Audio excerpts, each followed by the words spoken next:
Welcome to the Hop Edition podcast, brought to you in association with The Malt Miller, your go-to choice for premium homebrewing ingredients and equipment. Whether you're a beginner starting out or an experienced brewer, The Malt Miller has got you covered. So for top quality products and customer service, jump over to themaltmiller.co.uk and tell them the Hop Edition sent you. We would also like to thank all our Patreons for their continued support with running and developing the pod. If you would like to become a member and gain access to exclusive perks and benefits, head over to patreon.com/The Hop Edition. Now it's time to get this pod started, so crack open a homebrew and enjoy the episode.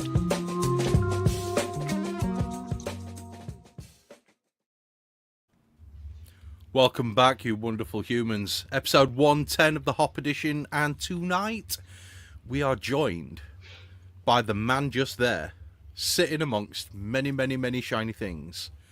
We're joined by Danny Ennis of Small Batch Brewing Co. Top lad. We've just been having a chat. Some of the stuff he's getting up to is just awesome, but we'll get into that a bit later on. Before we get into any of that, though, obviously, big thanks to our partner sponsor, the Malt Miller, premier supplier of all things homebrew, everything from barbecue rubs to Belgian yeast. They cover just about everything. Just get yourself over to their website and just check out their amazing range. They've got some absolutely superb stuff there. But while you're there, make sure you check out the Hop Edition recipe section, where you can find a range of beers from the podcast, a range of beers from our podcast guests, some crazy things that we've cooked up. Just feel free to grab yourself a kit, and, you know, Persistently Bitter is on there. Hint, hint. But yeah, Dan, big thanks for sending us out some beers for this evening's post. No problem. Podcast. Not the post. He didn't send us out for a Facebook post. Sent them out for a podcast. And including a rather amazing glass. All right. So if you want to get any of these beers, and a few of you I know have ordered these beers, okay, you get to drink along with us.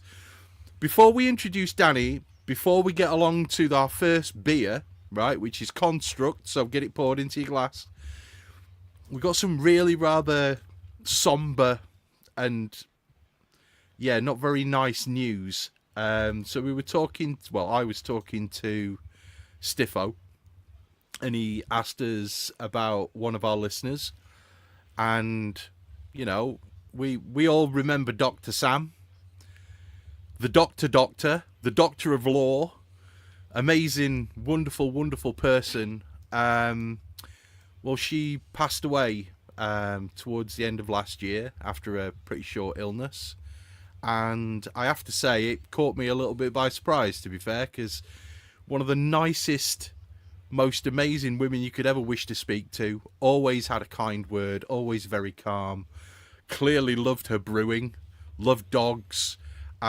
She was and the podcast as well. She graduated LSE, London School of Economics, in law. She ended up with a DPhil, so a Doctorate of Philosophy, in socio-legal studies from Oxford. And she also served as a special constable. She was also a lifeboat operations manager in her spare time. I don't know exactly how she had any, but in her spare time, she also worked on the lifeboats, and just generally one of the nicest, most affable humans that you could ever have wished to meet. And I'll be honest with you, I was a bit shaken up when I was told. Because she was on the chat when one of these pods, and she was messaging saying, "Oh, I'm just in the hospital." Yeah. And she was listening to the pod. Yeah. It's just absolutely lovely woman. And all the good ones seem to be taken too soon, don't they? But it is what it is, and we'll remember Dr. Sam, and we dedicate this podcast to her. It's the Dr. Sam. Absolutely. Raise your glass, people. I don't have anything in mind, but I'll raise the empty one. Yeah, legend. So anyway, sorry, Danny, I know you didn't expect that when you signed up to the podcast. Okay. To be honest, we didn't expect it either. It was sort of, was it beginning of last week when we found out? Yeah, it wasn't nice. So anyway, welcome to the podcast. And I've got to find a document now because I've got to read some bits off. So you are the owner, founder, and head brewer of Small Batch Brewing Co., yeah? Certainly am. Okay, well, welcome to the podcast, mate, and thanks for the beers. Tell us a Thank you little very bit much. about yourself. So basically, we started in 2020, September 2020, end of COVID, on 250-litre fermenters. Things kind of got a little out of hand very quickly. We just kept getting orders and orders. So ended up buying 250 open top fermenters just to keep up with demand. And then after about a year, I decided to sell my house to fund the brewery and move in with the wife because we lived in separate houses. We sold the house and then we were looking for unit space for a tap room / brewery next door. But the prices for unit space, it was crazy. All the electricity costs started going up. We were looking at about $3,000 a month for rent. It just seems to be a bit impossible to kind of get staff in, get it all fitted out. And so we kind of sat on it really. And when I moved in here, all this was just grass. And I built this as like a bar, so it had Italian and PlayStation and stuff. And it got to a point where we were just looking for unit space. Just couldn't find any that we could afford. So basically, we ended up ripping the bar out, getting it all tiled. We've got a drainage anyway, so we ended up putting the gully in and doing it here. But then obviously I had all the tanks in storage for about a year and a half, and they were just gathering dust from the first time we were stopped. So I basically had a year and a half break between starting up and running for a year and then trying to make the decision of if we were going to carry on or not. And it was actually one day I said to the wife, I'm just going to stop, just going to sell a kit. My work Monday to Friday anyway, work's busy. Let's just forget about it. Let's just move forward. And then when I spoke to the accountant was like, well, it owes you 50 grand. And I was like, So then we decided just to do it here, not thinking that I was going to end up spending any more money because we already had the big fermenters. And then all this got done, moved all the fermenters in, and then ended up taking a plunge and buying the bigger brewing kit, the 3-vessel kit. But we've got to a stage now where we're looking for another fermenter to just increase our volumes. So I'm not too sure where it's going to fit like, but yeah, it's time. This place is like 4 meters by 4 meters internal. It's not very big. And in that place, it's like just trying to find the space. Because I remember you started and you'd start putting stuff in, and then you had like your glycol chiller had went in as well, and then it was like how you're gonna move everything about. It was it's tight, isn't it? It's really, really tight. So basically, I'm getting a fermenter made that's 700 wide by 2.3 meters high, just so we can actually fit it in this little tiny gap here. And we're just trying to ship that thing, and it was crazy because like we've got 2 permanent taps, one in Flodgem, one in Chester train station. Tap that's just getting refurbed now. That's actually getting built now. So they want every batch from that one fermenter continuously. So it kind of takes the fermenter away from us. So as soon as he said we want every single batch out of that fermenter permanently for this tap, I was like, well, we've lost that fermenter. And then we've got a permanent tap in Frodsham, which is about 5 miles from us, which they continuously just take off us as well, and then everybody else in between. So yeah, we definitely need to try and get more volume, but obviously we're stuck with these now. So it's just trying to juggle off who we sell to and what we can fit in. But as I said before, I work Monday to Friday. Just changed my job to for the brewery, and I'll end up doing 4 days on, 6 off. So it'll give us 6 days every 4 days to get in here, get brewing even a lot more. So my volume will go up to 1,500 litres a month. Plus, I can can and keg more often and brew more often and just try and get a routine going. But it's hectic. It's hectic. I finish work about 2, come home, I come up here, and probably don't leave till about 8 at night. That's every day. And then on the Friday, I finish at 11. Friday's canning and kegging day. So we can and keg on the Friday. Start about 11, finish about 7. Saturday's brew day. So I'm up at 5, up here for 6, brewing. And then Sunday's clean down day, and then Monday's back to work. So, yeah, crazy. So, that sounds mental. It is mental. That's a busy week. It is a busy week, yeah. You're still enjoying it, though. Yeah, I enjoy it, but it's stopped being a hobby. Yeah. You know, it's that's kind of, you used to brew beer and you're like, oh, this is great, blah, blah, blah. Just take your time. Where now there's a lot more planning of, I've just done 2 collaborations and we're doing Chester Beer Festival, and there's lots more planning of when stuff can go in tanks and when I need it out by, and the next beer in it for another festival. And yeah, and with it only just being me as well, it's just, it's crazy. Loads of planning. So Sounds like this podcast with all the beers that we've been brewing recently.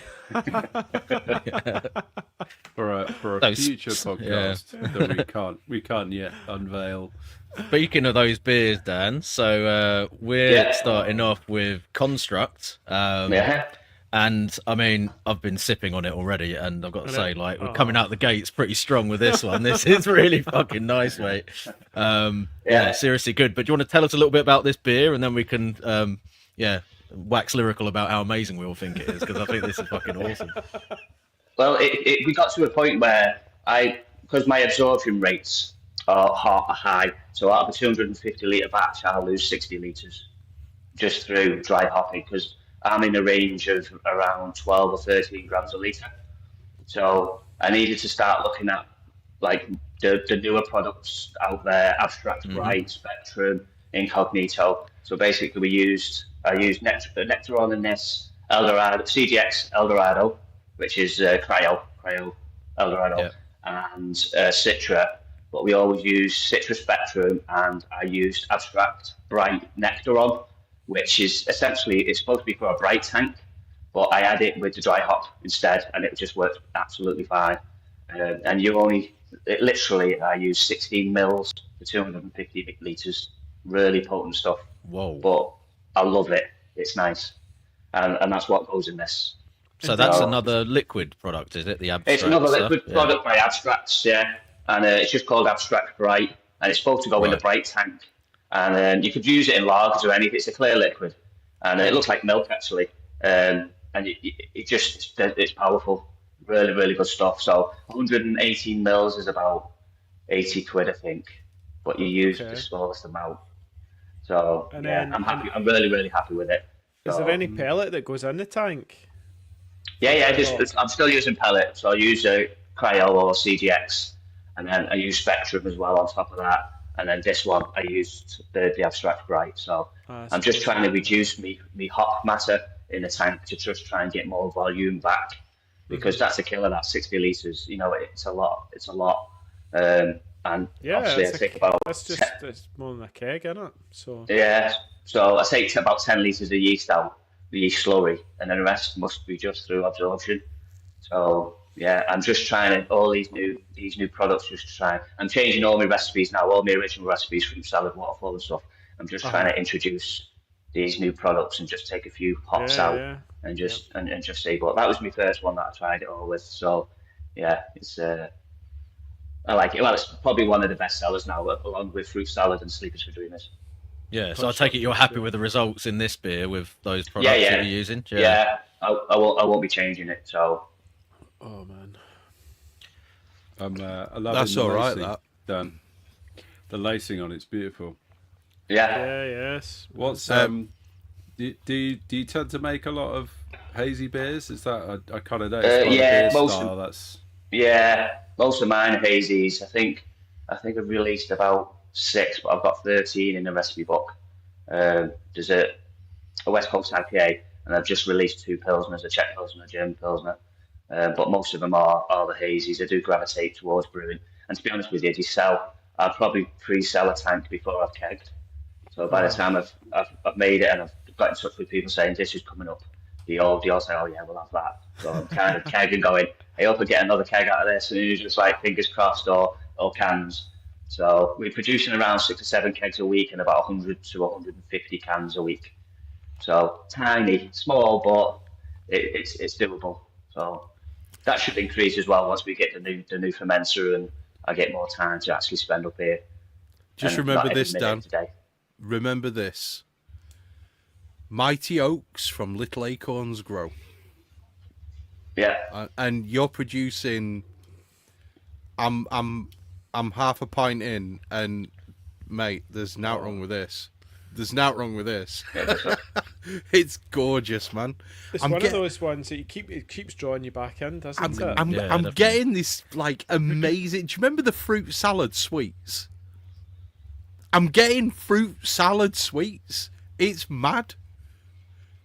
I remember when I was a kid nipping down to the shop. We used to get blackjacks and fruit salads, and you got 30 of them for 20p because tight. Tastes just like fruit salads, man. It's gorgeous. I love this. Yeah, good stuff. Good beer. I think El Dorado gives you a bit of that sort of nice kind of candy sweetness sometimes, doesn't it? Yeah, and there's a little bit of that limey New Zealand character from the Nectaron as well, I feel like. But yeah, it's just really nice, sweet, citrusy, just really good hazy pale ale, that. You can't argue with that one. Can't argue. Quick question from Ian Benfell, who incidentally didn't put the Hop Edition Homebrew Club down for his club. God damn it, Ian. What do the losses drop to when you use your liquid hops as opposed to just using the pellets? So because since I started using the liquid hops on this one, I think we get about an extra 18, 19 cans, which in theory, £5 a can, between 18 and 20 odd cans. It's a big. Oh yeah. And it outweighs me spending the money, because I know even the wife's like, how much is that? Like Spectrum, 250 quid for a kilo. She's like rolling her eyes, and I'm like, it'll be all right. Just keep putting them in basket. But we get them extra cans, and that's what it's all about. We're just trying to squeeze every can I can out of the fermenters. I'm stuck with the 5 or 6 kegs I'm making, and then the rest of it goes in cans. So if I can produce an extra 20 cans for using something that's probably costing me, say, 20 quid, per batch of liquid hops, then I'll go with that. Yeah, that's nice. So it is definitely a financial consideration when it comes to brewing the quantities that you are. Yeah, and that's where it comes from. Like you were saying before about the producing the beer and stuff, and you've got to look at that. Stop being a hobby. As soon as you start, it becomes financially viable business. And I put all the house money in Ennis, and we bought a van as well. So basically, the brewery now, I think, on the books owes us 116 grand. Jeez. And it's a lot of money, and I'll probably never ever see it, But we've got this new van. It's a nice van, and it's giving our weekends away. And I said to the wife, if we can drive around in 2 vans for free, essentially, and then go away for weekends doing collaborations and festivals on the business, why not? You know what I mean? And then it's not coming out of my pocket, because I think the first couple of months we were running, I had obviously bills to pay, and I was actually transferring £900 out of my personal money into the business account every month, just to cover the van and everything else, and hops and grain. And obviously that again goes up. You're buying tons of grain. Your hops in 5 kilo bags. And we just signed 2 contracts with Brewer Select, one for American hops and one for New Zealand hops, which is a first for me. And then when you look at the figures, you go, oh my God. So it's a little bit scary. So, but about 20 cans, Ian, if he's listening. So he should be listening. He's a regular listener, is he? And he's a good lad. Yeah, he did order some today. Even if he can't spell, he's a good lad. So guys, anybody else got anything they want to say about this beer? It's beautiful. I was interested in the grist, just like how. Good shout. Grist. Look at this Lacey, man. Like, look at that. Yeah. I mean, mouthfeel and body on it is absolutely spot on as well, beautiful. Isn't it? But just one thing on the mouthfeel. When in the old house we had really soft water, and it was just through a sediment filter, job done in the mash tun. It was great. Where here it's hard water, so we ended up spending another £2 on a reverse osmosis kit, just to completely strip my water back. So I built my water up from scratch, and we've just started using ISY enhanced by Brewer Select. I think Lalaman make it, and it's like a yeast derivative or something, and that gives the mouthfeel off that. That's supposed to increase your mouthfeel, and it does work. I've used it once. So I think moving forward, if you were struggling to get that mouthfeel and you didn't want to mash high, and you want to keep it around 68, you can use that stuff. We've already got a couple of new products we need to be petitioning the malt miller to get in stock here, haven't we? Somebody make notes on this. And we don't need to. I know for a fact one of them's listening right now. So who's listening? Who's in the chat? Joe was listening. So Joe, get that written down. Those are 2 things that we need. Yes, please. We'll talk to the boss. Yeah, let the boss know that's what we want. Make it happen, please. Thank you. Love you. Right. Yeah. Oh, sorry, just coming back to that. So speaking of the water profile you're building up to, what sort of water profile would you go for a beer like this? It's basically, I'm using the Verdant one that pretty much I think everybody uses. I was going to say, it definitely tastes like it's pretty high on the chloride. Yeah, and I'm mashing around 69, and then I'm probably going to start using for the soft ones, the ISY Enhance. And use a small amount. I use 50 grams for 250 litres, 280 litres. So you only need a tiny amount. So, and the grist, Owen was saying about the grist, it's naked oats, torrefied oats, wheat, and just obviously barley then. So, yeah, it's a basic NEPA recipe, grist bill like so. I've just had a message from Joe literally 3 seconds ago saying, on it. On it. It's Lallement. It's Lallement do it. So Alex. No, it's just. Yeah, I'll tell you something. The weird thing about it is, right, everybody that we get on, literally everybody who's a brewer comes on, and I think we've had one podcast with somebody who's a brewer where they've not recommended anything new. The rest of the time that we've had someone on, they've always said something, and we've gone noted. And it's like these little things that you pick up when you're brewing on a bigger scale will obviously have the same effect on a smaller scale. Maybe not quite as impactful, but they're certainly going to have it on a smaller scale. We want to know what these things are, because these things are going to help us to improve our brewing, especially if I can produce that. Chris, it reduces harsh hop flavours and balancing flavours and hoppy styles, increases mouthfeel and drinkability in any beer style, and it's also good for low alcohol or non-alcoholic styles, because obviously it reduces that hopper.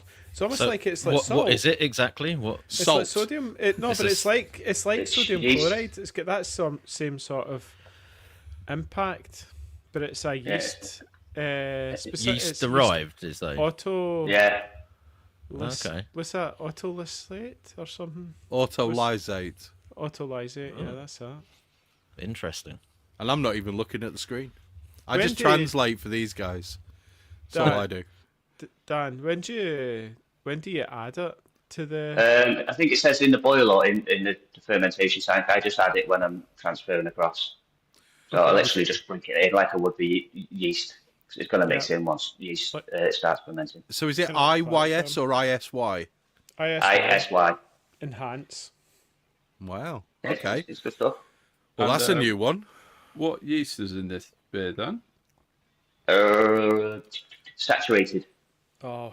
So I used to use Verdant quite a lot, but because I've got nothing to store it in, really like a bright tank, or I haven't even got to the stage where I want to kind of trying to store liquid yeast properly, and I couldn't afford, again financially, I couldn't afford to keep buying the Verdant yeast and not using it again. So we ended up, because I used quite a lot of WHC's yeast anyway in other beers, we switched to saturated, and I found that it does give a similar mouthfeel on second and third gen. So I've been literally waiting till I'm dumping the yeast and then brewing on the same day, just so I can dump the yeast and then straight into the next tank. So yeah, smart. Saturated for this one. Yeah, that makes a lot of sense, Dan. Like, I think you can save a fair bit recycling yeast, right? Yeah. I've got to get to that stage, I think. Yeah, and I think actually you can often get better performance out of the yeast on a second and third generation as well. Yeah. All right. Yeah, sometimes I find that on dry yeast it's quite aggressive on the first run round. Yeah. And you're done fermenting in a few days, and you're looking at it and thinking, it's not been in there long enough. Where on the second and third gen, especially the third gen, the mouthfeel is a lot softer and it ferments longer but steadier. I've not been doing this long commercially, a year, and then obviously the last 6 months, 7 months, whatever it is. So you're just still learning all the time, and And that's what it is. You learn as a home brewer and you're learning to brew. But then as soon as you get to commercial, there's all these other new things that you got to factor in. And it's crazy. You just got to take notes and notes and notes. So what's the origin story, Dan? Before you talked a bit about like where you started semi-commercially with your 50-litre fermenters, but what about the origin story? Where it all began? Yeah. Basically, we had a caravan 14 years ago, maybe 13 years ago, and I wanted to make my own beer so I could sit on the beach and fish and drink my own beer. So it was just like, there's no pubs about, and I was like, and the first two things I had was two plastic buckets leaning against a red hot radiator, bubbling their asses off, thinking, yeah, I'm going to make the best beer ever. And then you taste it and you're like, oh my God, what the hell have I made? And it just went through this kind of cycle of just pouring stuff in buckets and just trying different things. And then I met some old guy who was selling me these like corny kegs. And he said, oh, you want to try all grain? And I was like, nah, I don't. I'm happy doing this. I don't want to start faffing about with any stuff like that. And then I did one. I got given a brew in a bag. And I did it once and I put it in the keg. I fermented it and put it in the keg. And I was just blown away. I thought, wow, that's well different. And I've got a tiny little bit of OCD, as you probably could tell, with just getting things right and cleanliness and just making sure I know what I'm doing.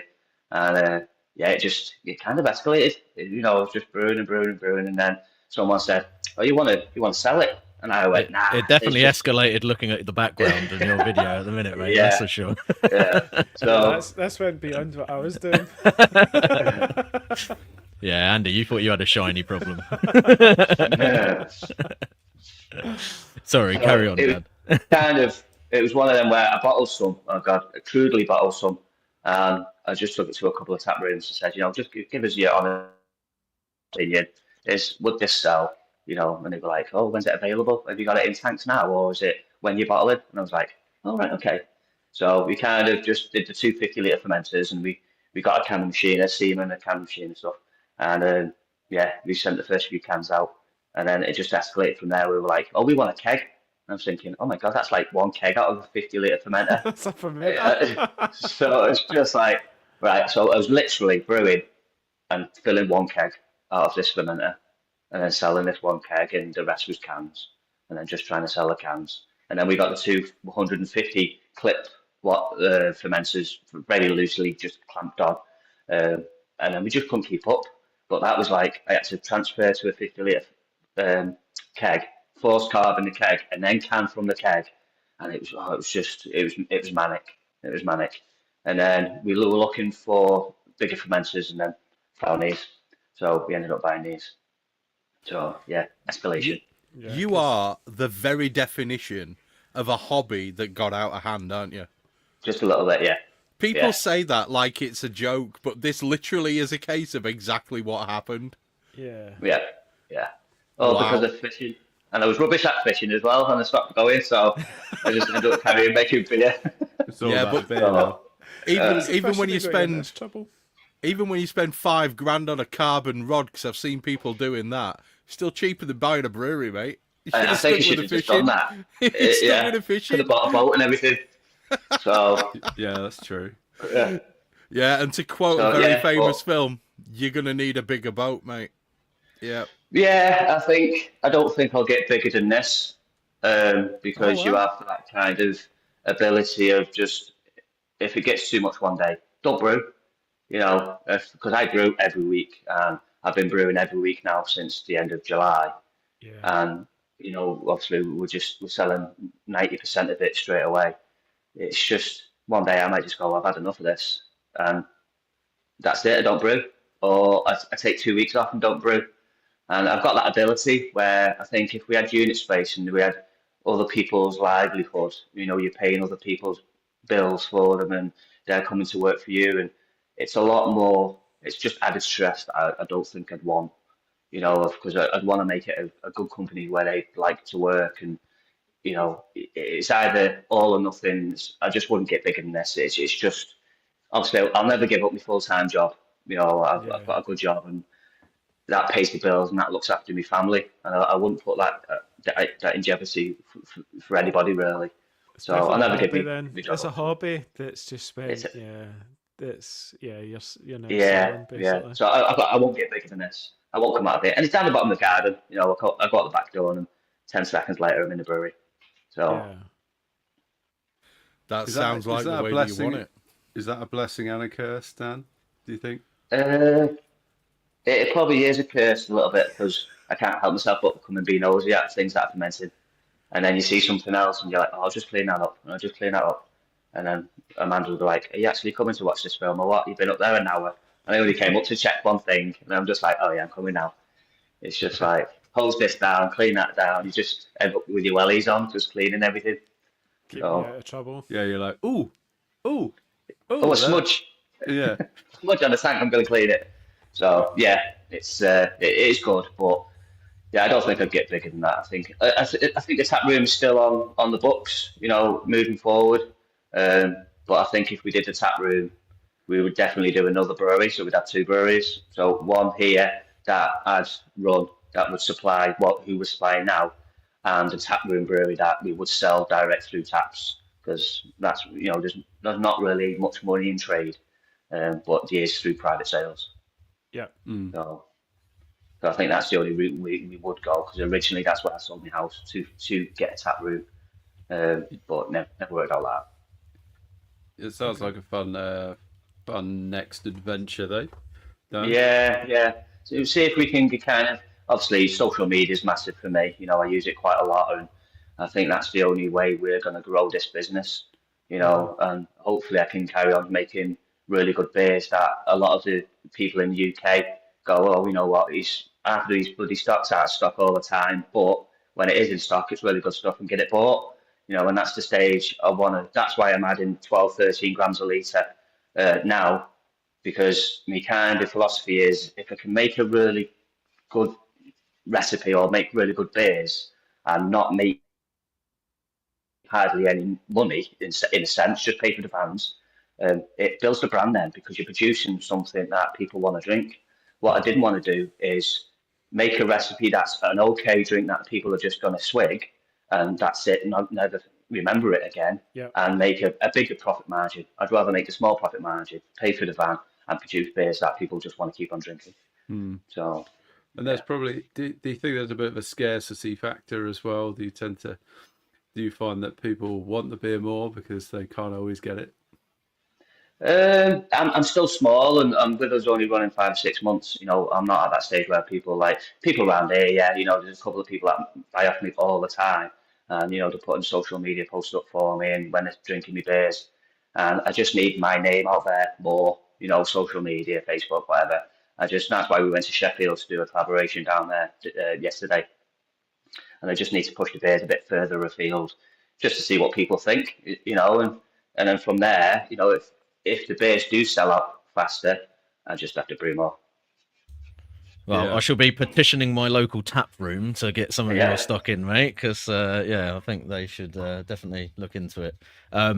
Speaking of which, the next beer, I might be getting ahead of myself here, but I'm about halfway down mine as well. I was looking at the hops on the back of this, and this is the Revolution blend, isn't it, Dan? It is, yes. This one.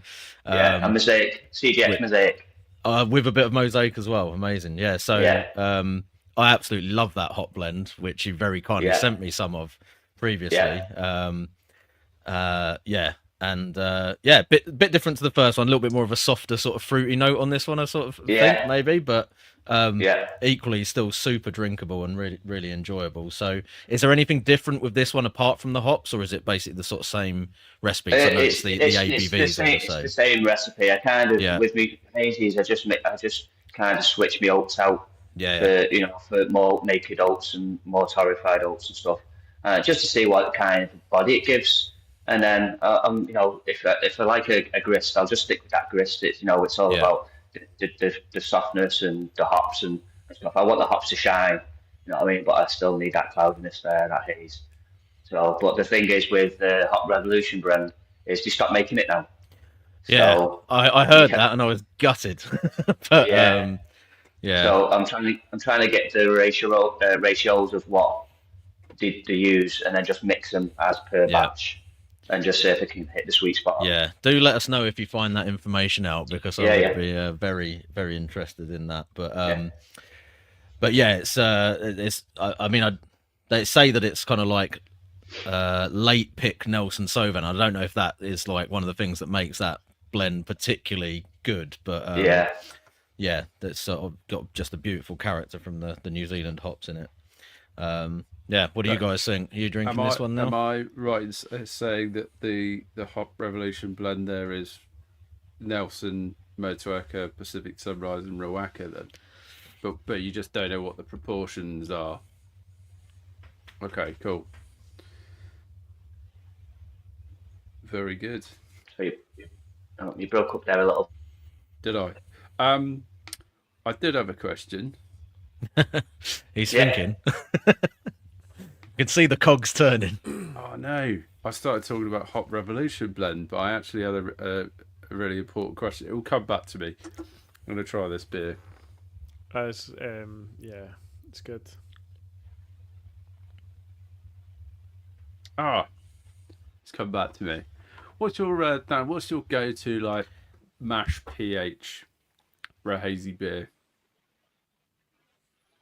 I kind of drink quite a lot of different beers, to be honest with you. I haven't got a favourite hazy or favourite West Coasters. I just try and things new every time we're in a different tap room or someone's got something different on.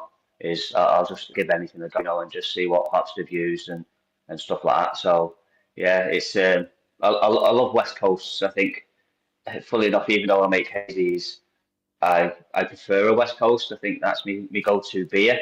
If I had to pick one, and obviously we do one called Truth and Lies, and yeah, it's that's my go-to beer. But hazies, I like trying them all, to be honest with you, because there's that many good beers out there, that or breweries that are producing hazies. I just like to do a little research on what do you use, what hops do you use, and stuff like that, and just look at the brewery and see how I can kind of create that, the intense aroma. And like Verdant, they're well known for it. Some of theirs just look like soup when you're pouring them, and it tastes great. And sometimes I'm sat here thinking, how the hell have you done that? And I know they're a massive brewery and they've been doing it for a very long time. But there's nothing to say that I can't do that on this small kit. So it's just striving to make the best beer I can, to be honest with you, and just create that, replicate what everyone else is doing, all the good breweries. Yeah, I'm with you. Well, that was a great answer. I think I must have broken up during my question, Dan. It was a great answer to a different question. It did break up. And I just... But I'm not sure what question you thought I asked, but either way, you answered it really well. My actual question, Dan, was about go-to mash pH for a hazy beer. Yeah, I missed that. Yeah. For me, hazies, it's 5.5. Just obviously to not let the protein settle out too much. I do actually send clear water to my kettle. I don't send cloudy water. I'll always recirculate it on itself through its rims, and send clear water to the kettle, because I think there's enough proteins in there to create the haze. And then like my West Coast or my Pilsners, it's 5.2. Interesting. So why do you choose to go higher on the mash pH with the hazy beers?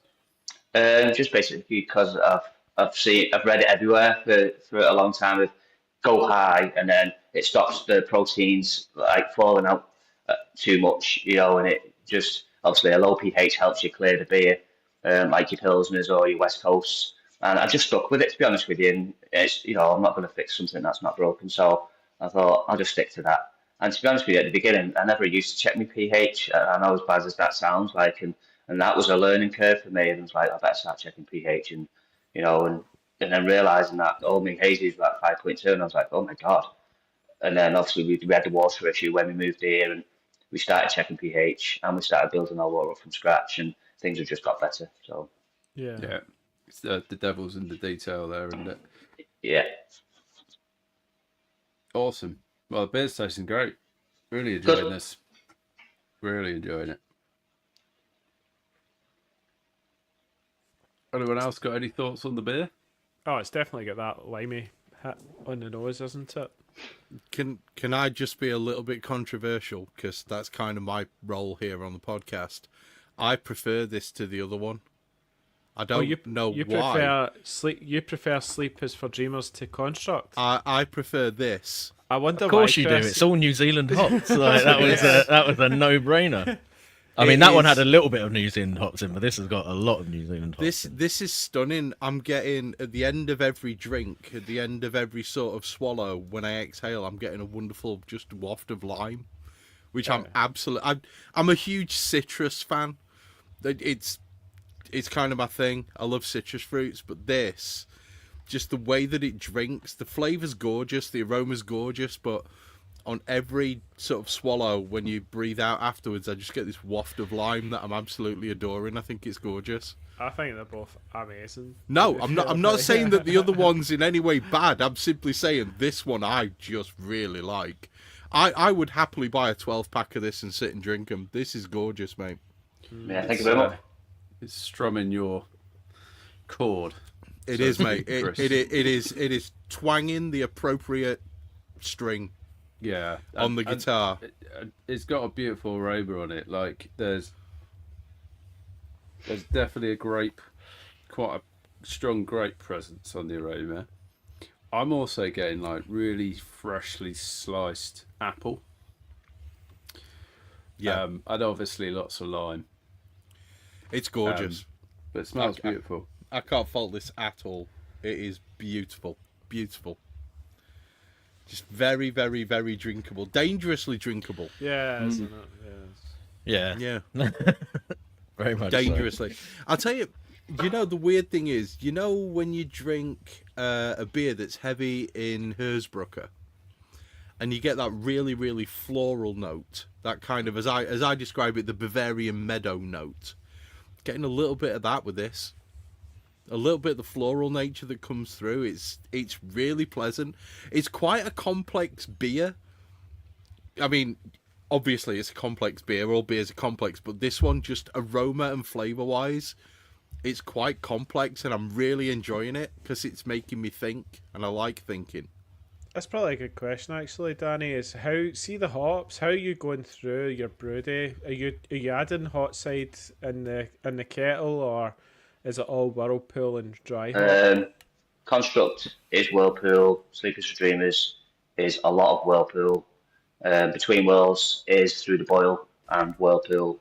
I think I sent you the dipper, didn't I? Broken Body. That's hot side, Whirlpool, Spectrum, CGX, all the better quality hops, CGX stuff, liquid hops in the fermenter. So yeah, I think most of me hazies are just all Whirlpool, but I'm around 5-6 grams a litre on my Whirlpool edition. Yeah. So And So then- was the 11 to 12 you were talking about before, like dry hop? that's just dry hop, yeah. Okay. Yeah. So they're all pretty significantly hopped beers then. Yeah. Yeah. Yeah. I mean, I know obviously you've talked about making sure they're sort of financially viable and stuff, but obviously you're making sure that you're getting the best products possible and not scrimping on the hops with these, which is obvious by the taste of them. But yeah, it's paying off for sure. It's definitely like the base beer. To me, tastes it's quite similar to Construct. Is it pretty much the same grist? And Yeah, yeah, the grist. The only thing to change on the hazes is probably the amount of either flaked oats or torrefied oats I use, or your naked malted oats, just to kind of change the colour a little bit. You know, I don't want all my beers being exactly the same colour, but a completely different taste. Like it's, looks a bit synthetic then if all the beers are the same colour. And mouthfeel and stuff, just trying different things just to see what people's thoughts are. And because I don't want to make all hazies that are all cloudy and soft and drinkable. I do want to make some that are kind of cleaner, without the softness. And there's going to be some coming up with a little bit of bitterness in. That's not, there's very rarely a lot of bitterness in my beers. And I am going to start making beers with a little bit of bitterness in the NEPAs anyway. yeah, that's an interesting point, isn't it? Because the UK NEPA tends to be quite low in bitterness, whereas the US NEPAs tend to be slightly higher in bitterness, and so there is definitely a kind of general taste difference there. But I love that grist, right? The mouthfeel is absolutely beautiful. It creates good. a really great canvas for the hops to play on. There's a lovely sweetness to it as well in the grist. Yeah. I mean, Yeah, it's I think probably the Golden Naked Oats or something, maybe. yeah, and I'm only around 18 IBUs as well. So Wow, that's super low. Yeah. Wow. And what is the base malt, Dan, that you're using? Crisp. Oh, base malt. It's just Crisp. extra light Marisota. All right. Okay. Yep. Yeah. Interesting. Yeah. Why do you, out of interest, why do you opt for Marisota rather than their extra pale malt? Because I've always used it, I think. I haven't got really a technical answer for that one. I think it's because I've used it and it worked. I was like, you know what, I'll stick with that. You will get a good. There'll be lots of flavour that will come through from Maris as well. Yeah. Yeah, The breadiness. I asked because I've always tended to go with extra pale malt rather than extra pale Marisota, and it's making me wonder whether I need to explore into the Marisota world. Yeah, for sure. Yes. I've never used anything else, so. Who's the Andy? The brews with extra pale Maris, is it not? Elusive. Yeah. Andy Parker. Yeah, Andy Parker. Yeah, I'm sure he uses that as well. The extra pale Maris sort of, doesn't he? I think a lot of breweries tend to use it, don't they? I think it's just a preference thing, isn't it? I went off Maris. Yeah. I tried I used to use Simpson's Maris Otter, and then when I tried Golden Promise, I was just more in love with Golden Promise. And so I kind of stuck with that because I'm pretty sure I did a brew, like Dell had brewed something and I'd brewed with Maris, and mine was so much more bready, and maybe because it wasn't the extra pale. I was going to say, was that Maris. The full colour Maris? Yeah, full colour Maris. And you could get that sort of bready toastiness almost coming from the Maris. It can add a serious heaviness to the beer. Yeah. I think that's probably why Owen was saying, like, you kind of steer away from that because you just associate it with, like, a more, English bitter type kind of it'd be great flavour. for bitters. And maybe, like, if a West Coast IPA type thing, then you really wanted to go for the maltiness. Yeah, I use for our West Coast. I use Pilsner malt. Cool. Yeah, that's a good shout. I think I tend to do that as well. I think we're having a few connection issues here at Danny's end. Yeah, it's probably the first one, isn't it? I'm sure he'll come back. It's interesting how the difference between these two beers, based on the fact that they are essentially the same grist, is what he said, just with slight difference in the oats. Yeah. It's amazing how different the two beers have come out flavour-wise. And I think that is testament to the, 13 or 14 grams per litre is sticking into these beers. It's phenomenal how much of a difference just using different hops makes. It's really, really good. I love this beer. Yeah, I've lost you there. Yeah, it's okay. Yeah, you're back in the room. Don't worry. You didn't miss much, Dad. No, coming back now. But Chris did just make an interesting observation about the fact that the two beers we have drunk so far kind of fit pretty similar in terms of kind of base beers, but very different presentation simply because of the hop selection. So we've got predominantly, I guess, American in construct, a little bit of New Zealand, and then just full throttle New Zealand in your face. Yeah. And obviously the abstract, I can't fault the abstract bright stuff. If you can get that stuff and give that a whirl, I love it. So definitely adds that flavour of aroma in your beers, and I just add it as in dry hopping. So lovely beer. We touched on, there's just one final point I've noticed in both the beers actually. We touched on bitterness a little bit in terms of it being very low, but there's a really pleasant bitterness Yeah. In the Balances. just in the kind of back note, it's almost as you swallow, it's kind of there's this really soft bitterness there that just helps to balance the beer out. Yeah. Hey, Yeah. whirlpool temp on. Yeah, and I think it probably is like something coming through either from the whirlpool or potentially coming from Dry hop. the dry hop. Yeah, because you do it. But I really like it. Yeah. Yeah. Dan, So we whirlpool. Yeah. That's what I Go was on. going to ask. No, that's what I was going to ask. What do you whirlpool at? 70. Well, between 75 and 80. Just people like between wells is 80, just to get me business up a little bit more. But these 75. So. Do you hold that temp, or do you allow it to naturally fall? The tank's insulated, so I stop it at 75, and it just stays at 75 for the 40 minutes. And then, obviously, as soon as I start transferring to the fermenter, I'll send the first little bit of hot, probably the first 50 litres, and then start cooling it down. And it does a really good job, to be fair. Cool. Yep. It's a great beer, and I can't fault it, aside from the fact that I only have one can, which needs to be remedied. That's You the get another drawback. one. That is... I reckon- Go on.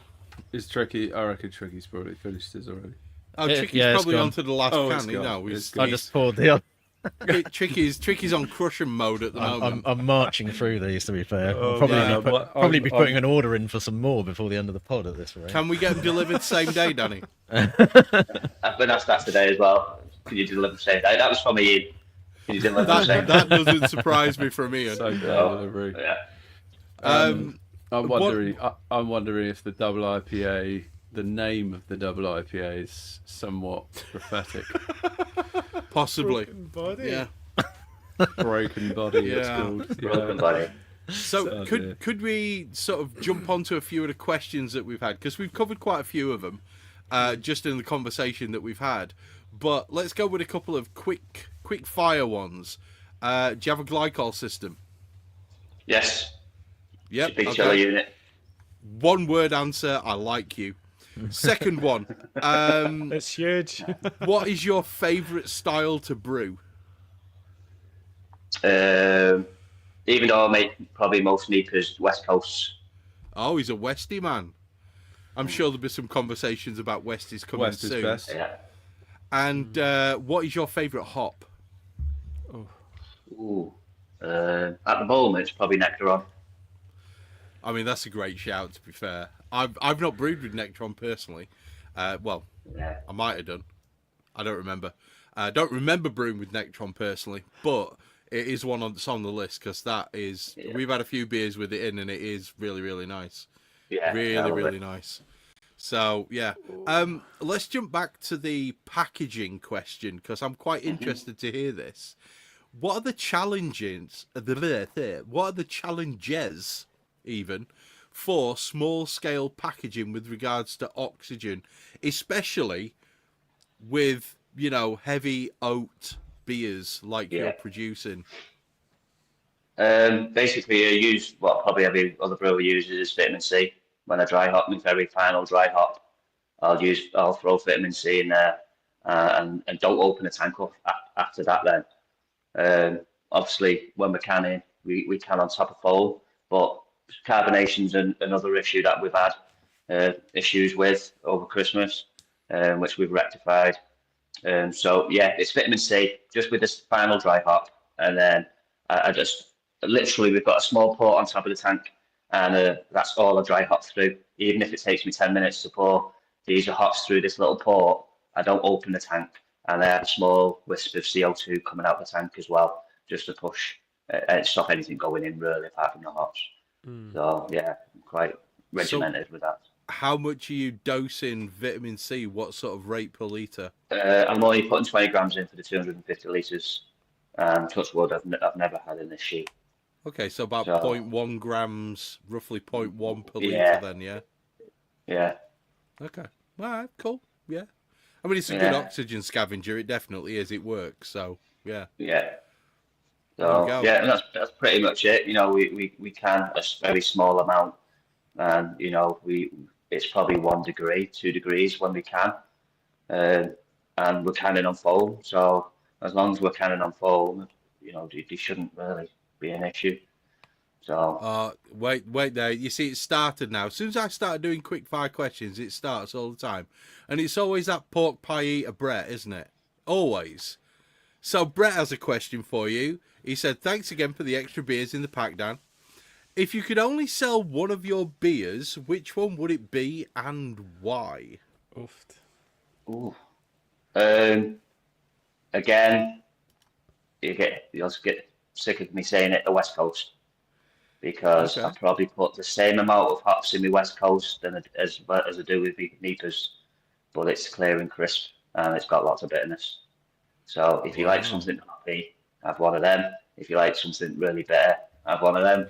So I think When you next going to have a West Coast in stock, Dan? Just I think it's planned to be brewed about 4 weeks. We need to brew for Chester Beer Festival soon as well because we're doing that this year. So, and that's our very first festival that we're going to be doing. okay, cool. So, yeah, it's... Jump on the website in about a month then. Yeah. You'll see all the socials anyway. I'm quite keen on Instagram sound. and Facebook. So. You know, the thing that's really kind of got me at the moment is the dude literally owns a brewery. We're literally drinking his beers, and I haven't seen him take a single sip from a single glass. That's because I was extremely hungover this morning. We just spent 2 days.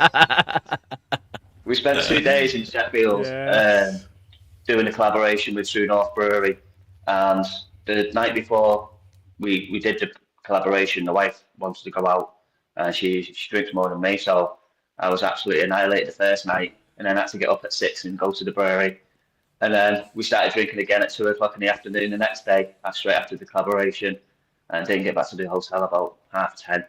And then woke up this morning at 6 to drive home. So yeah, lots of beer and very hungover. So you're having a night off. I have to have a night off. Hair of the dog, you know. It's a very honest answer there, Dan. We appreciate that. Well, when in doubt, get your liver destroyed. Hopefully feel better tomorrow. Liam wants to know, where is your brewery? Liam's a good lad. He's from Manchester, but we won't hold it against him. We're in Runcorn, Liam. Not far from you, but 30 minutes. Runcorn, mate. Runcorn. Yeah, I think I drove past there. I picked my kettle up from Bridgewater Brewing, and they were over that way. It was a lovely drive. It was a better drive back to Yorkshire, but it was a decent drive over. Yeah. Now, since nobody else appears to want to read any questions, I'm gonna pick another one, which hopefully will promote a little bit more of a discourse. Hop selections, new hops. How do you tend to? I mean, do you run pilot batches to test them out, or are you just I've got a pretty good idea of how this is going to work. Let's just slap them in and see what happens. I think because the year and a half that we had off, I had nothing else to do apart from brew homebrew batches. While we decided if we wanted to carry on with the brewery or not. So there was lots of different recipes flying about, and like I said before, I think I've got about 7 or 8 release beers, but in my book I think there's 13, maybe more than that, 15 recipes that I want to do. The one we did yesterday with True North is one of mine. It's called Tasting Colours. So that's loads of Idaho 7 and Mosaic. But we used Dynaboost. It put Dynaboost straight in the fermenter with some hot wort on transfer. And then we've got another one. We did a collaboration with Brewers Select last week. So who's the supplier? They came up here and we brewed together. And loads of Strata, CDX stuff from Indie Hops. That was a good one. So it's probably still got another 5 or 6 recipes that I want to bring out. Another West Coast as well. There's a stout coming out, a nitro stout called Ink. There's a Russian Imperial stout called Devil's Ink. There's a few in there already, but I think if we ever run out of recipes, I'm sure we will at some point. I think it is a trial and error kind of thing. If you try something, the best people to ask is the public. You sell your beers, people are either going to say, people can be honest when it comes to beer. They're either going to say it's shite or it's great. So, and then you just do version 2 then, and then version 3, and that's what we did with Hellbent, our German Pilsner. We're on version 3 now, and I won't change the recipe now because I'm really happy with it. The other 2 versions, people are like, yeah, it's nice, but change a little bit more bitterness. Change this, change that, and so what are your German Pilsner hops that you go with for that? Tettnang for the German Pilsner. I was going to say it's got to have Tettnang in it. I'm such a Tettnang, yeah. Definitely. Yeah, so Get a that lot of spiciness. Tettnang, because I like hoppy beers, I kind of overuse them in styles that really shouldn't really have them in. So I do put a couple 100 grams more than needed, and you do get that floralness often. And the Czech Pilsner is SARS, CDX SARS, so cryo SARS. So yeah, it's. I think the only thing with the Czech one just needs a little bit more bitterness, I think. But I'll let everybody else decide on that when they buy it. So, when are they out? Are they on the website? they're on the web shop now. But Okay. we've just got a permanent Pilsner tap in Chester train station. The pub that's getting made now. So Spit and Feathers Brewery's open another pub. They're putting a permanent tap in for us, but just for the Pilsners. Then they own a pub in Chester called the Brewery Tap, and they have a lot of my hazies on there. So yeah, it's I'm gonna end up having a lot of people drinking it as going through the train station, and I'm sure they'll let me know if they like it or not. And then that's what it's all about, brewing, isn't it? It's not about getting something right straight away. It's about experimenting with stuff and seeing what people's thoughts are, because people have different ideas of taste and flavour and what they like and what they don't like, and I'm sure they'll let me know. Yeah, I mean, the bottom line is, if you're producing beers that people are drinking, then once you hit a recipe where people are drinking more of it, then why would you change it? It's like I've got recipes up to sort of version 9 on a couple of them, but the bottom line is, once you hit the point where you're happy, I'm not selling it, I'm just drinking it. So why would I feel any need to change? And if you're the same thing, if you've got people drinking it, then why change it? Don't fuck around with things at work. It's as simple as that, isn't it? That's why we use tires on cars, people. There we go. Any other questions that we haven't touched on, guys? Because to be fair, Gary Hughes had a question about Vit C. Can I take that one? Vitamin C is ascorbic acid, so it's gonna lower your pH. It's ascorbic I guess it acid. depends on how you're intending to use it as well. Yeah, when you're adding it and stuff. So. I guess in the most part, the use of lactic acid would typically be in trying to adjust your mash pH. It would. Which I guess, could you use ascorbic acid to do that? The level you'd have to use would be huge, though. Yeah. Yeah, Okay. we use phosphoric acid to lower my mash pH. So, and I've always used phosphoric acid. There's all chat about trying to source phosphoric acid Yeah. recently, wasn't there? I've was literally last run time, out today. I brewed today and made a hazy, and I literally had to use phosphoric and lactic because I ran out of phosphoric. And we're struggling to source any a decent strength. Why do you guys not like using lactic? Because I've I got don't like lactic. baby puke. Baby Yeah, puke? I don't know. I just started using phosphoric and stuck with it, and I've always used. To be honest, I've lactic. never used lactic, so Have you? I've Yeah, I've not it's got natural. a major anti-lactic thing, but it's just I think there is there's perhaps that whole thing around the perceptibility of lactic at a certain level. Yeah. Actually, I say that. I think, originally when I first started using it, when I was working off of tap water rather than RO, I kind of went with phosphoric because I was thinking the amount of lactic I might need to add because my water is so hard. I'd rather go with the phosphoric, which I know is flavour neutral. And then I just carried on doing that. So it's probably not as relevant to me now as it was initially. But anyway. I've started using lactic a little bit, but I actually only had some because I'd done some kettle sours in the past, and typically that's kind of where you'll use lactic to reduce down the pH. I think it's been a while. It's been a while since I've done a kettle sour, but I'm sure you use it in that process. Kettle But sour, yeah. I personally prefer to use phosphoric, but the problem is just now trying to find it as a home brewer. We have directed Stiffo to the challenge of trying to locate a supplier. Hopefully He'll on the find case. some. He's a good They're on lad. it. Yeah. Stiffo's awesome. If anyone can find it, it's the malt miller. Do you know what I mean? Yeah, they'll It will find be. somebody who can get it. They're so. already on it. We know that. One Love that. question which ties in nicely to one of our other questions is all about your future plans and your collabs. And Rob Miller said, ignore the how, he corrected it to a who later on. Who do you want to collab with this year? I think anyone that's local to me. I think because there's that many breweries shutting down everywhere across the country. I think collaborations kind of make people want to go out and buy these new beers and these collaboration beers, and just kind of make the breweries that are actually still up and running carry on running. Yeah. So like one of my favourite ones around here is Aspect in Liverpool. We won't go to Beer X this year, and we have the after party at Black Lodge, so I wouldn't mind doing one with them. But anybody really, it's. I don't think it's like I'm not going to go. Oh, I want to do, what most people say is Verdant and stuff. Would be brilliant. But anybody that wants to do a collaboration, make beer together is always fun. So Have a word with Liam at Sunbear. yeah, I know speak to it's Liam. alright, yeah, because Liam actually mentioned that he spoke with you about getting his tanks and all that sort of thing. He did say that. In the pod.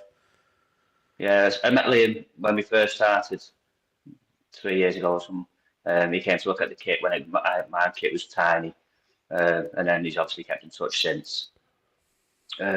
But you yeah, and Liam, I think, you and Liam have got that similar. We don't sleep. We just brew all the time and work. yeah, just brew and work. That's all we do. So yeah. Yeah. No, it'd be good. It'd be good. Yeah. It would be good. So, I think just on that one, I think Liam's having a collaboration with Four Priests, isn't he? yeah. Yeah, he's doing something with Four Priests as well. So, which I've spoke to Andy at Four Priests a few times and been out to see his tanks and stuff. So, yeah, I think everyone just should help each other. Really, it's just a fun day anyway, isn't it? So, just a quick one going back to the hop choices and combos. Favorite West Coast hop combo? Question from Nathan. I use Citra, Simcoe, Centennial, Chinook, Columbus. So all the strong, all the dank piney ones. Yeah, nice. Yeah, and I use lots of them. So good. Yeah. Someone in the chat called Robert Smith might be a lead singer of The Cure. We don't know. Had a question about hazy beers. Whether you've ever tried Windsor yeast? No, never. No. It's literally saturated for me hazies now, and then 3470 for me pilsners. What was the Lalamint one you used? The Verdant one. Verdant, yeah. Yeah. Is anyone? It's Yeah, just it's London Ale 3. Yeah, and then saturated is pretty much as LA London Ale 3. 3. Yeah. I think saturated gives us a similar result, especially like I said before on the second and third gen. Yeah, So, I don't think the Krausens is mental, is it? On the no, it's not as mental as the Verdant stuff. yeah. The Verdant one's crawling out, isn't it? Yeah.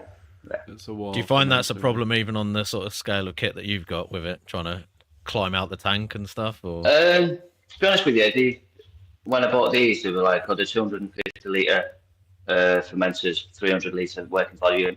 But I've had 290 litres in this from one brew day, and I've had loads of headspace. So they're probably leading towards 350 litres, the ones I've got now. So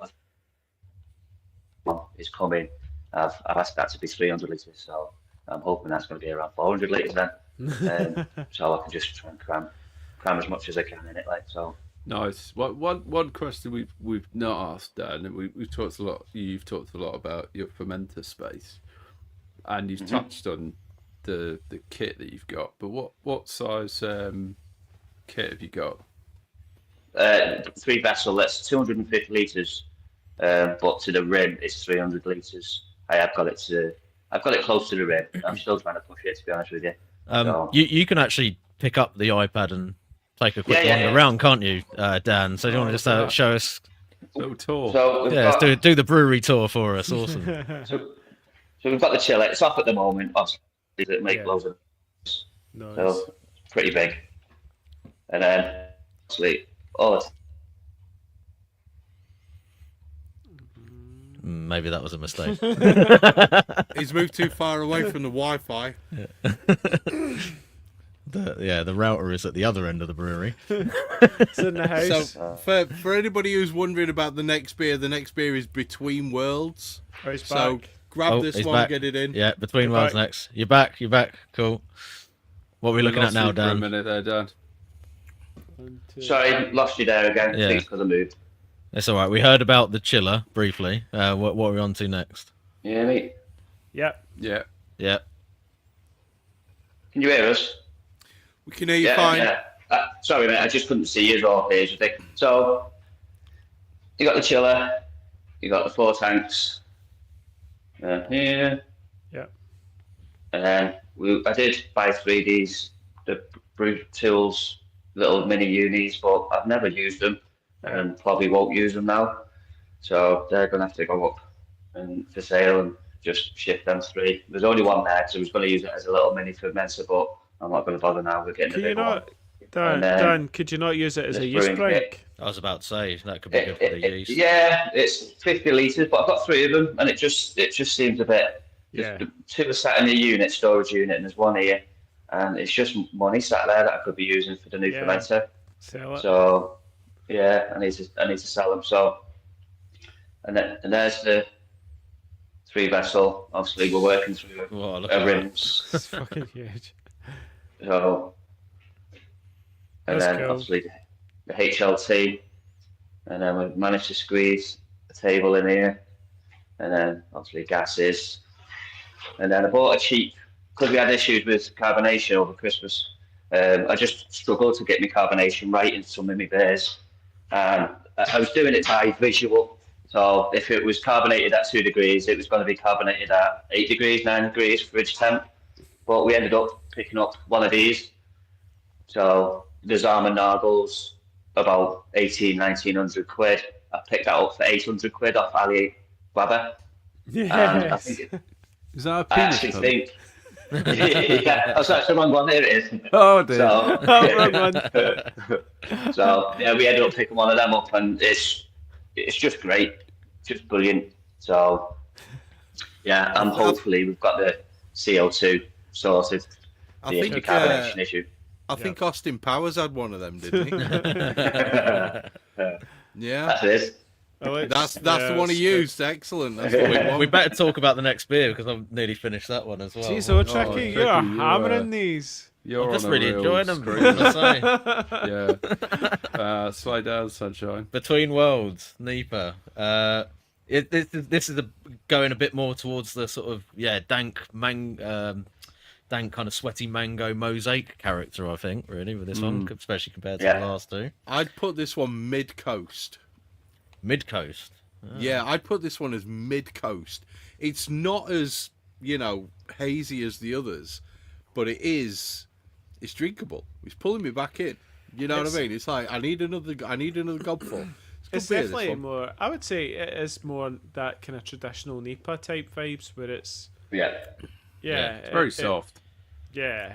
I think it's good. nice that like all 3 of the beers so far, there's definitely been Orange. a distinct kind of hop character Oh, that hell sets yeah. them apart. So it's Yeah, like they're all obviously within the different. same style, but they're very different in terms of the presentation from the hops, and they're all a little bit they've got their own character to them, which is, Do you which think is the really mouth- cool.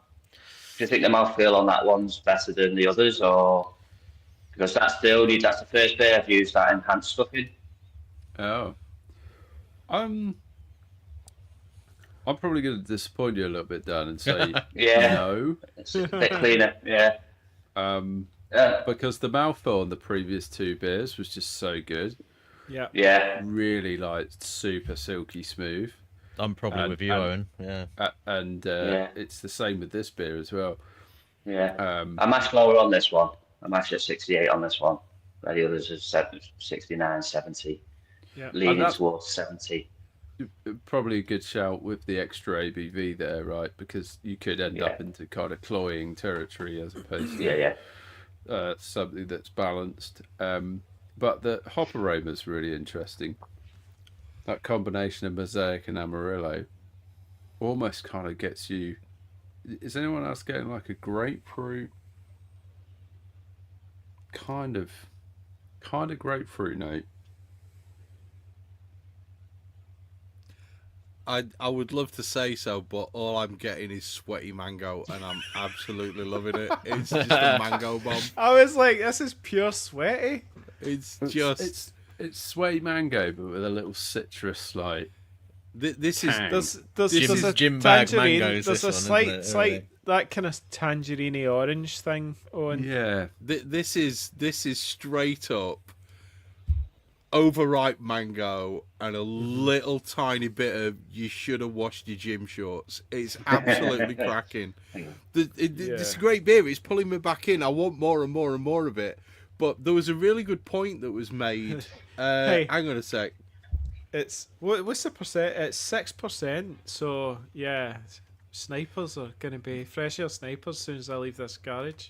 Well, Rob Miller said there's a bit more bitter in hops on this beer. This is not 18 IBUs. This one, is it? No, it's still low though. I think it's 28, and they only start adding hops the last 15 minutes. I was going to say that this is more around about 30.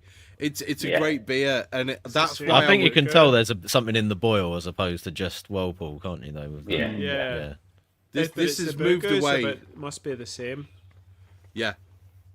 This has moved away from being pure East Coast, from being that NE IPA. This is more pushing sort of inland a little bit. But it is an IPA. It is a New England IPA. I'm not saying Chris. it's not, but I'm saying it's pushing in from all the super soft shite that we used to. Maybe like Owen was saying, this is a bit more like an American. This is NEPA, this is what we've been having before is actually more of a British hazy, whereas this is probably more. Hey, what you're trying to say it's mid coast. It's like no, this is traditional NEPA. Well, so it is slightly more west from the UK then, is what you're saying. So again, I'm correct. This is mid-Atlantic. Is what it's a really, really nice beer, and I absolutely adore mango. Yeah. So I'd love mango lassi. I love mango in a hefe. I love mango just in general. This is right up my Strasse. This is just a beautiful, beautiful beer. I don't like complimenting every single beer that somebody gives me. I want to find something. This is unusual for you, Chris. Normally, you've got to. I can't. But mate, you're normally like, I've got to criticise something. Yeah, generally, Dan, he feels obliged to pull something out of the hat and say that shit. He doesn't hold back. I'll be honest, Dan, you've pissed me off because honestly, I can't find a fault with any of them so far. Yeah, he'll probably start ranting about how much he hates cats in a minute. Yeah, I do hate cats. But this is still my favourite. I would drink gallons of this, but I'll be honest with you, if I got 12 cans of this, I'm not going to be disappointed either. So, Dan, what's the highlight differences in this beer compared to the previous two beers we've made, which I think have been pretty similar beers, just with different hop combinations, right? Yeah. So talk us through. We've touched on the kind of bittering hops, so maybe expand a bit on that and any other differences. The difference on this, I use Spectrum on the dry hop at 15 degrees. So, which is not normally done by breweries. They normally add it, a couple of days into fermentation. And it was basically a trial of, I thought, you know what, why can't I just put it in with the dry hop, at 15 degrees. And it was Mosaic Spectrum that I actually put with the Mosaic CGX, Mosaic and Amarillo. So, that's the only one I do actually add Spectrum at the very last bit. Everything Spectrum and all the others goes in during active fermentation. Yeah, okay. That's interesting. So you're adding it post fermentation. Yeah, at 15 degrees, 14, 15 degrees. That's interesting. Okay. I actually thought when I first did it, I thought it's just going to gunk my tank up. It's going to sink to the bottom, and when I drop the hops, it's going to be all within, and it wasn't.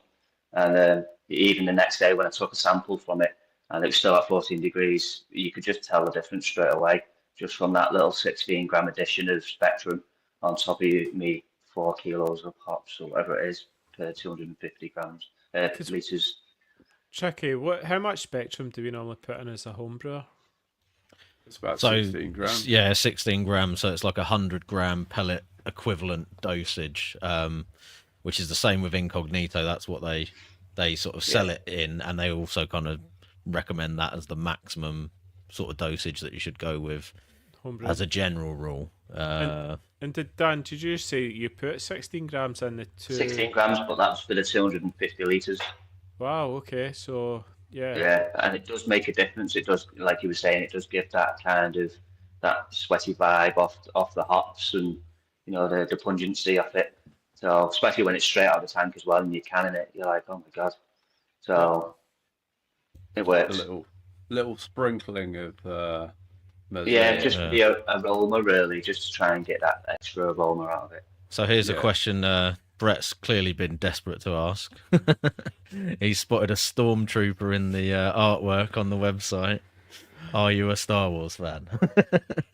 I wouldn't say Star Wars fan. We like anything spacey. Me and the wife will watch any space stuff. And when we had the drawings done, he actually asked what you like, and we were like Star Wars and stuff like that. And that's what the artwork he came up with for our beer mats. And I've actually got a Toy Story one beer mat coming out, and Back to the Future one. Oh. So nice. That clearly is a better film copyright series infringement. than any other, though, isn't Yeah. it? Back to the Future, it's so much better than Star Wars. Right. Star Wars is just terrible. It's boring, man. This is It's a a side bad version of quest. Harry Stop Potter. trying to alienate our listeners, Chris. yeah. That's too divisive. Stop. I like winding Brett up. badly. Got an epic side quest here. Yeah, I agree with Ian. My favourite character in Star Wars is Captain Kirk. I think he's the best. He's really, really trying with the wind up Love it. now, isn't he? Love Love it. and prosper, yeah. Yep, Nanu, that's the one. Trekkies. They're always trying to Do you get remember? into the Do you Star remember a Wars, movie called Coneheads? Do you remember? Oh that? yes. Yes. That was an Was it absolutely Dan classic movie. Aykroyd or something like that? Dan Aykroyd, yeah. Oh, I'm getting abuse. Of course you are. I'm getting abuse. Great, just what I wanted. I have to say that beer is fantastic, but I'm waiting on a pizza from the wife, Oh, dude. and I can't finish that one just at the moment. I need a pizza. Need a bit Need of a grease. little break. I do. I need. Well, I I'm need really some food. enjoying it. No, I say let's get on to the dipper. Oh, calm down. You absolute beer boy. Jesus Can't get Christ, enough, can Tricky. you old man. Tell the I don't man know who what's finished his got dinner into just you before he tonight. logged on. Yeah, to be fair, that fajita needed washing down, so it was. Yeah, just the Oh, one. I Lightweight. It was a well loaded fajita. So 'cause I poured the whole pan into it. Like a Mandy food had a challenge. or something. Scottish Chinese curry, which is that yellow. Scottish Chinese. You know the You're gonna have to elaborate on that Because one, the Andy. English, What's the- English, the It English was Chinese deep is fried. just rubbish. Yeah, they battered Tricky, it. tricky, Yeah, tricky. fried, They come on. battered the curry. And then, Scottish Chinese curry. Yeah. Do you guys get that, like the kind of luminous yellow Of course we do. chicken curry? Yeah. Yeah. All right. Oh man. Normally you go down south. So and it's like just absolute deep fried crap. haggis balls in yellow sauce. Was it? Is that what it was? Yeah. They're That's a a nightmare special- to hunt. special curry. So special Dan, Scottish curry. Yes. I'm gonna jump straight to the question that everybody's wanting to ask, but for some reason, none of them have the cojones to do it. Ooh. Would you be willing to share a recipe with us for one of your beers, so that we can get Yes. a beer kit made out? Yeah, of course, I can. Yeah, and if the malt miller Yeah. say came and knocked on your door and said, "Can we have some of your beers for our indie fridge?" Would you happily Yeah, send them a 100 few crates? 100%. Yeah, 100%. I think that'd be brilliant because there's more people that need to drink your beers. Yeah. Your yeah, beers yeah, are yeah. excellent. Yeah, that Yeah, top good stuff. quality in it. And They're it's really- yeah. Really, said very, why. very good. Really, very, very, very good. I can't, and it's annoying me that I can't find a single thing that I don't like. It's annoying me. I'm physically annoyed. You're You just still got one jealous. comeback. There's still what. To be fair, Yeah, there's way too high ABV. It's a beer to go. Yeah, I think you need to eat something, Chris. I think I that do. might I be need the a problem. pizza. I need a pizza. Have you got any kind of plans to do anything particularly left field, Dan? Sort of style wise? Marzen?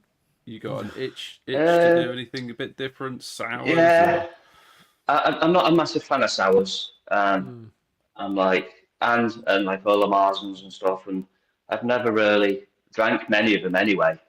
No, I drink them, and I just wouldn't know what I was looking for, so I could brew anything and then send it out and still not have a clue what I was supposed to have been brewing in the first place. I think I made one sour, and I don't like sours. And I was tasting it, going, "This is sour."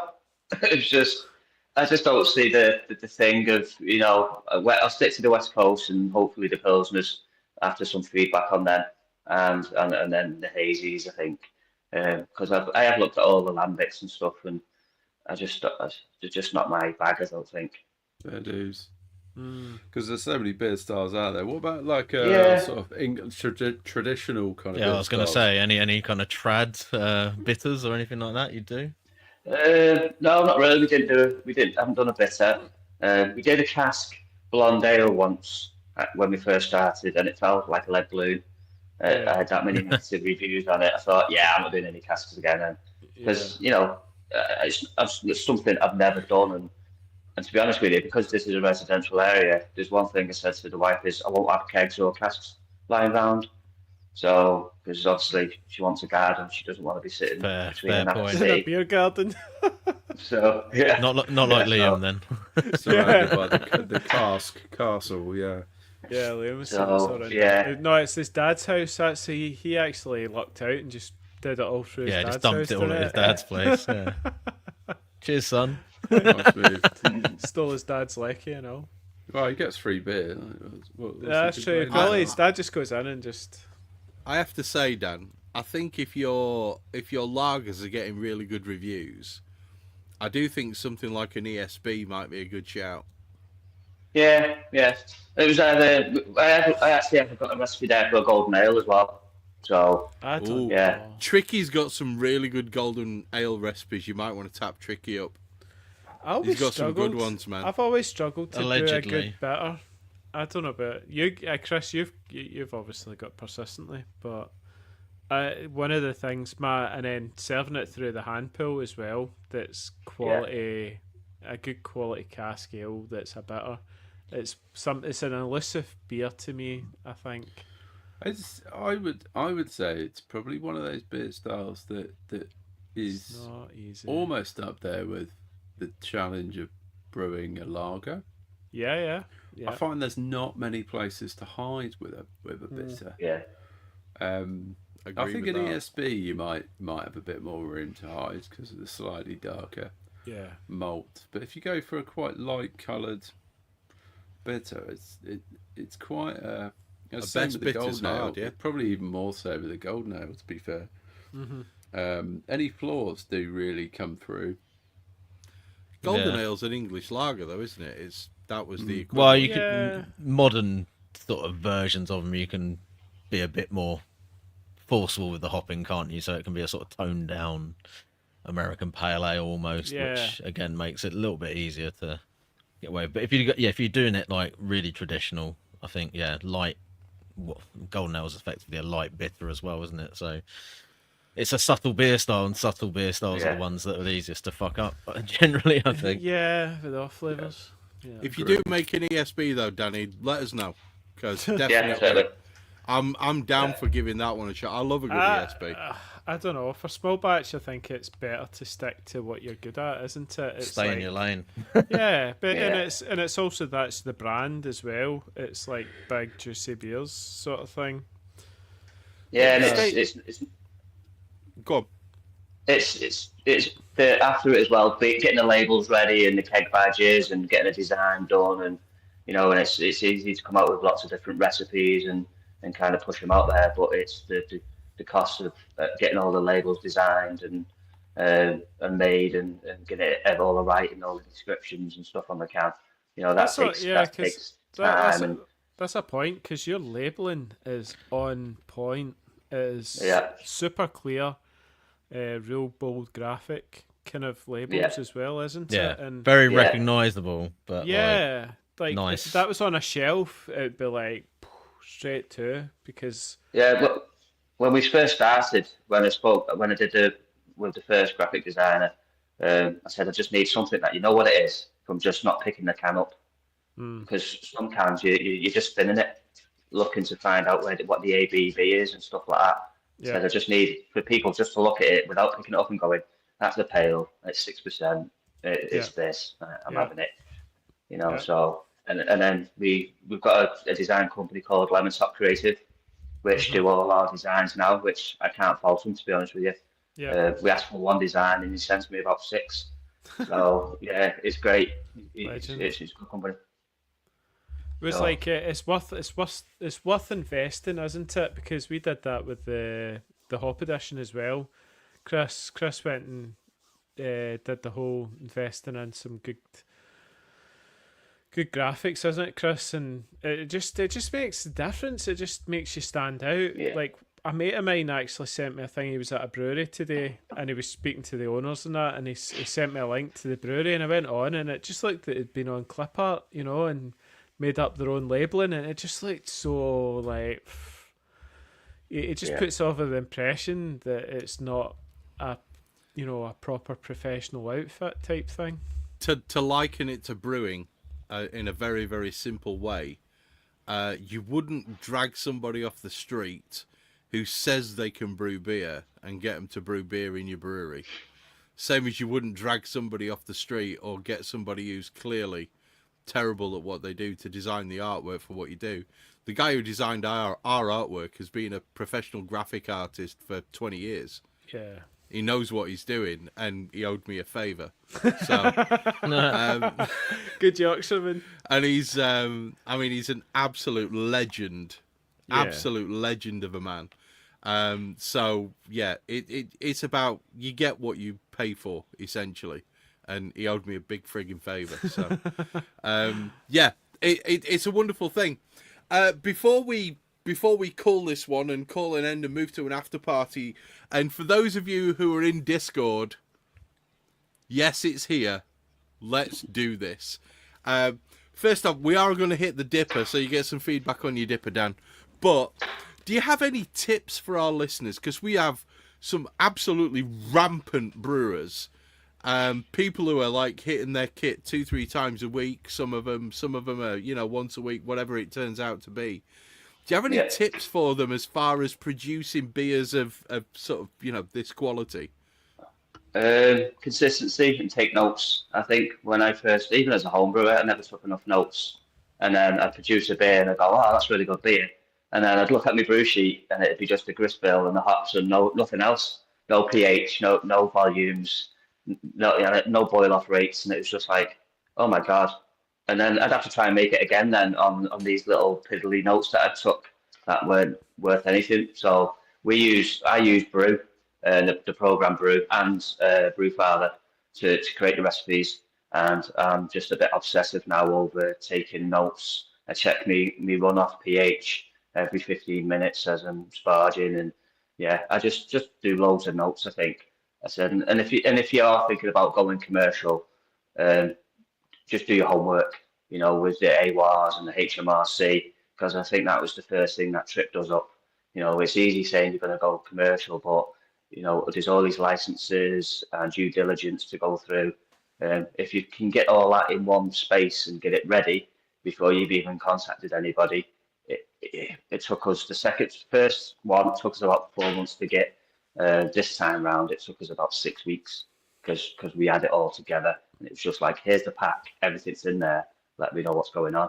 So is that the biggest challenge, like the red tape and stuff, as far as going commercial, you would say? Yeah, because obviously food and hygiene come out, environmental health come out. They want to look at the kit. They ask you questions about how you produce your beer, how you package your beer, how you store your beer. And we're currently getting a cold room built in the garden. We lost a barbecue area. So that's all bricked up and the roof's on. We had a door put on it today. Chiller That's an unit's going to go absolute in. travesty. I know. How on earth did you sacrifice your barbecue area for a cold store? I know. I would have sacrificed the I hope bathroom. you've still got some kind of barbecuing facility outside. You know, it would be a tragic loss if you can't barbecue at all. No, well, we've got a space. We've got a space with the barbecues, but it was a necessity where summer's coming, and there's one thing. I just don't like leaving cans somewhere warm. Yeah. You know, you just force aging it in the warm, and I just all that effort that you've put into getting it to that level when it goes into the can, like to abuse it then immediately afterwards would just be shocking. So I think notes on the brewing side and do your homework with HMRC. I think, and food and hygiene. Just make sure you've got your due diligence in order and your business plan and your accountant. You know, you need all them things. So Sweet. My brother-in-law's an accountant. There we go. He's an accountant. That's one. Yeah. Your wife's an accountant, isn't she? You're sorted, you, Andy. Why aren't you brewing beer professionally? Yeah, it's like because everyone commercial. I speak, see, we get these guys on podcasts and they just tell us how their life's just ended and all they do is brew beer and work, and I'm just like, no, you're all right. I'm not into that. Not for you, Andy. I did a professional wedding photography business and realised how much it takes over your life, and I went, no, I'd rather have my weekends back, please. So there you go. Yeah. So, one comment's just come up from Brett, and I'm not highlighting that one, Brett, because that is grim. But I will highlight this one. I would give the same amount of feedback. I'm drinking this dipper at the moment, and if I had brought this from Track or Verdant, I'd be very happy. Yeah. This is quite It's on exceptional, par, and easy. it hides its alcohol very, very well. This is a really nice. It's smooth for a dipper, which for me is unheard of. This is very, and I love the got a colour. bit more bitterness again though to it. I think there's still stepping up the bitterness level a little bit. The colour's nice legit way. though, isn't it? The colour's legit. It's like darker, deep that's orange. It's beautiful. Danny, Well, you've annoyed me. You've not given me a single beer I can criticise, man. We won regional gold for that for this year. So That's a we great had beer. to send some beers to Sibber again for the nationals for BeerX. So I'm hoping we kind of get some constructive feedback from Well even earned, if we mate. don't Well pick another medal up. I think constructive feedback from them and all of the judges of what we could change to make it win nationals, and it's a win-win for me. That. I'll see you at BeerX if you're going to be there, mate. Yeah, so we're going yet. Yeah, I'll see you there, mate. So yeah, I absolutely have loved all four of those beers. Every one of them has been cracking. Bloody Absolute brilliant. bangers. That is so thick. Thanks again, Dan, for sending us these beers, right? Yeah. Because No you're problem. not producing a huge amount of cans, so I'm very grateful. Yeah, absolutely. My pleasure.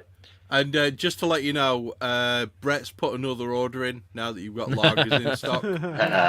Which Thank you very honestly much, Brett. doesn't surprise me at all, because that's Brett. He finds breweries that he loves and he just supports them really, really, really. No, I'm not going to complain about that.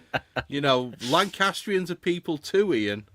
He came from the wrong side of You the know. hills. You are from the wrong side of the Pennines, but I'll let it go just this once. No, I can't complain about any one of these beers. They're lovely. And what are the hops in this dipper? I'd have to check. I've got that many recipes now. Yeah. Citra Nelson, I think. Is it? Citra, Yeah. Nelson, Citra Cryo. Nelson, Yeah, Citra Cryo and Spectrum. it's beautiful. It's really nice. Yeah. That's Citra Well, Nelson. Citra Yeah. Nelson, yeah. Yeah, Rob Miller. I don't know Rob Miller very. Rob, join the after party and stop being a pansy, okay? I have to say, his comments echo everything I've said. You don't get the ABV in this beer. You don't. It Well- just sits beautiful. I don't get it. No, but it's super thick. Like It I is don't know. thick. I can tell it's a dipper Yeah, in a good way. Lovely beer. it's like I- barley. It's I'll like be barley honest. sweet with It's gorgeous. Juiciness. It is. It's a beautiful, beautiful beer. That is. Yeah, it's good, man. Dan, you've been superb. Absolutely superb. Thank you very much. I have really enjoyed this. It's been amazing. Good. So I'm gonna let Mark, yes you do. Drink it. Okay, somebody else can do the closing statements because I've got to set up some stuff. So go do your thing. Right, well, that's episode 110 in the bag. Thank you so much, Dan, for the amazing beers that you sent to us. Guys, if you haven't put an order in for the beers for this podcast, then we highly, highly recommend you do jump on Small Batch Brewing. Because you're not going to regret it at all. .co.uk, and yeah, seriously, we're not just saying it because Dan's here on the pod with us. Forget putty with a triple T. Go into the small batch. Support a small batch, literally small batch brewery, and go and get an order in because I'm not blowing smoke up your ass. I think this is one of the best standard of beers that we've had as far as I would put this on. It's on par with track, I would say. Thank you very much. That means a lot. That. Thank you. Yeah. Quick question, Dan. Are you going to be able to join us in the after party for like 5-10 minutes, just in case there's any other questions? Yeah, sure thing. Get some beers open, man. Yeah. So shaking now. So Chris has posted a link to the after party in the chat. If you follow that link, you can join us on Google Meet after this. And if you want to ask Dan any questions, you can get on that. Otherwise, that's it for this episode. Thanks again, Dan. Go check out Small Batch Brewing. Cheers, everyone else, for joining us live on the stream, and we'll see you on the next episode. Absolutely. So good night, everybody. Thank you. Good night. Night. I need another 12 cans of this. Yeah. I do. Right, It's don't a great leave. beer. Don't leave. Yeah, Dan, do not leave. Whatever happens, do not leave. Right, I'm going to end the stream now. See you in the after party, people. Cheers.